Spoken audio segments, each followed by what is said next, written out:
आज हम बात करने वाले हैं पोलैंड से आई एक बहुत दुखद खबर के बारे में। वहां पर एक F-16 लड़ाकू विमान दुर्घटनाग्रस्त हो गया, जिसमें पायलट की जान चली गई। इस हादसे ने न केवल पोलैंड बल्कि पूरी दुनिया को झंझोर कर रख दिया है। आइए विस्तार से जानते हैं इस घटना के बारे में। मध्य पोलैंड के राडोम शहर में आगामी एयर शो के लिए जो तैयारियां चल रही थी, उसी दौरान ये हादसा हुआ। वहां पोलिश वायुसेना का एक F-16 लड़ाकू विमान गुरुवार शाम करीब 7:30 पर रनवे पर उतरते समय दुर्घटनाग्रस्त हो गया। बताया जा रहा है कि विमान ने अचानक नियंत्रण खो दिया और रनवे से टकरा गया।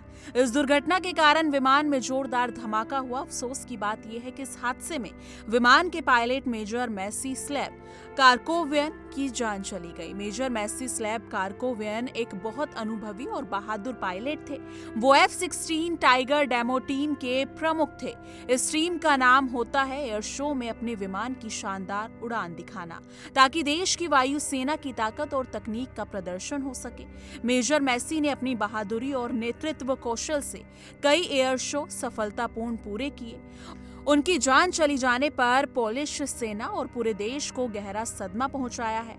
इस हादसे पर पोलैंड के उप प्रधानमंत्री और रक्षा मंत्री व्लादिस्लाव कोसिनियाक कामिज ने गहरा दुख जताया है। उन्होंने कहा कि मेजर मैसी एक समर्पित सैनिक थे, जिन्होंने अपनी ड्यूटी के दौरान सर्वोच्च बलिदान दिया।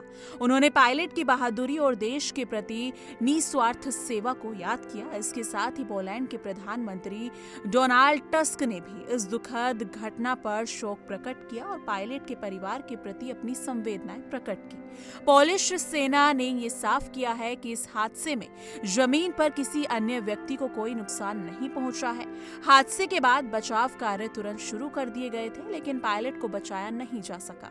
सेना ने हादसे के कारणों की जांच शुरू कर दी है। शुरुआती रिपोर्ट्स में ये बताया गया है कि विमान ने रनवे पर उतरते समय नियंत्रण खो दिया था, लेकिन असली वजहों का पता जांच के बाद ही चलेगा। ये दुर्घटना हमें ये याद दिलाती है कि लड़ाकू विमानों की उड़ान कितनी जोखिम भरी होती है। हर पायलट अपने जीवन को खतरे में डालकर देश की सेवा करता है। मेजर मैसी जैसे वीर जवानों की बहादुरी के बिना देश की सुरक्षा संभव नहीं होती। हमें उनके साहस और बलिदान को हमेशा याद रखना चाहिए और उनका सम्मान करना चाहिए। दोस्तों, आज की इस दुखद घटना ने हमें ये भी सिखाया कि जीवन कितना नाजुक है और हमें वीर जवानों के प्रति कृतज्ञ रहना चाहिए। अगर वो ना होते तो हम सुरक्षित नहीं रह पाते। इसलिए आइए हम सब उनके लिए प्रार्थना करते हैं और उनके परिवार को इस मुश्किल समय में सहारा देते हैं।